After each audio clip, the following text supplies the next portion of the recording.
c'est réglé maintenant. Les pirates, je sais pas, ce que tu veux. Les pirates, oui. Des trucs sympas. Oui. Faudrait me donner un thème, hein, parce que... Un thème, c'est assez gigantesque. Il y a encore des trésors Ah oui, à trouver. oui.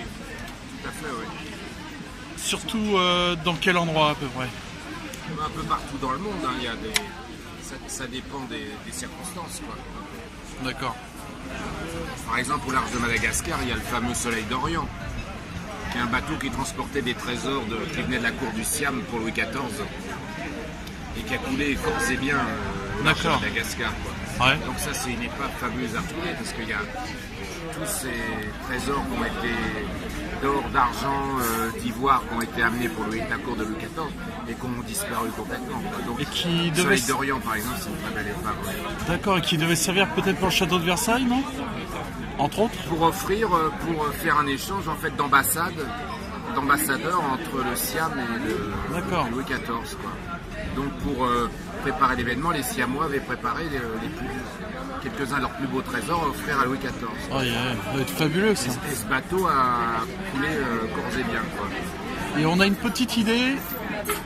Non. Au large de Madagascar. D'accord. Les derniers témoins disent l'avoir vu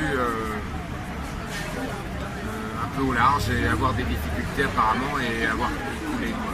D'accord. Quelle année à peu Sûrement parce près? qu'il y avait une voie d'eau. C'est du fin du 17e. Il y a eu des survivants? Non, aucun. Aucun. Non, c'est pour Ah ça ouais. qu'on n'a aucun. Ah oui, Corsiam, ouais. Bah oui. Totalement, ouais. Ah, fabuleux, ouais. Oui. Par exemple, oui, il y a le Soleil d'Orient, quoi. Mais il y a aussi, moi, ce que je cherche toujours en Guadeloupe, c'est la nef capitane du marquis de Montesclaros a naufragé en 1603. Bon, ça, cette épave, elle a été sauvée en partie par les Caraïbes qui ont récupéré les clous, parce que c'est une épave qui s'est jetée pas loin de la côte. Ouais. Les clous qu'ils ont utilisés pour leurs flèches, pour faire des flèches. Les flibustiers européens, hollandais, anglais, français ont utilisé les canons de bronze, parce que c'est une capitale qui était exclusivement armée avec des canons de bronze. Ça aussi, a priori, c'était pillé. Puis d'après aussi les témoignages de l'époque, les années suivantes, il y avait plein de cruches qui contenaient du mercure, parce que le bateau contenait beaucoup de mercure pour pouvoir permettre l'amalgame de l'argent dans les mines du Mexique, parce que c'est un bateau qui allait normalement à Veracruz. D'accord. Donc déferlait le long de la côte, quoi. Hein. Donc visiblement l'épave s'est éventrée et a déchargé toute une partie de sa cargaison, quoi. Mais ceci dit, il y a sûrement une carène quelque part à retrouver, quoi. Et en même temps que la nef capitane du marquis de Montesclaros, il y a deux bateaux plus modestes qui ont naufragé et sur lesquels on n'a pas de documents particuliers, quoi. Donc ça, c'est une belle cible en Guadeloupe. En Guadeloupe aussi, il y a par exemple un naufrage de 1625, un bateau qui naufrage qui venait des Canaries, bourré de barriques de vin des Canaries, quoi. Et donc, et là aussi, pas de survie.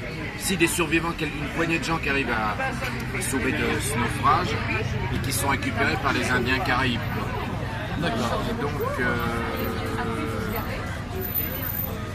et après, a priori, il n'y a pas de tentative de sauvetage, quoi. Donc il y a aussi une épave avec du vin des Canaries du début du XVIIe qui nous attend quelque part, quoi. D'accord. Oui, plein de belles histoires, quoi. Oui, il y a plein de belles histoires, quoi. D'accord. Eh ben, merci beaucoup, Jean-Pierre Moreau. De rien. Et moi, je vous conseille de lire ces livres qui sont complètement fabuleux et véridiques. Exactement. Ce n'est pas romancé. C'est Basé sur les archives, oui. sur des archives avec beaucoup de travail. Donc voilà, c'est franchement à voir. Merci, hein. De rien.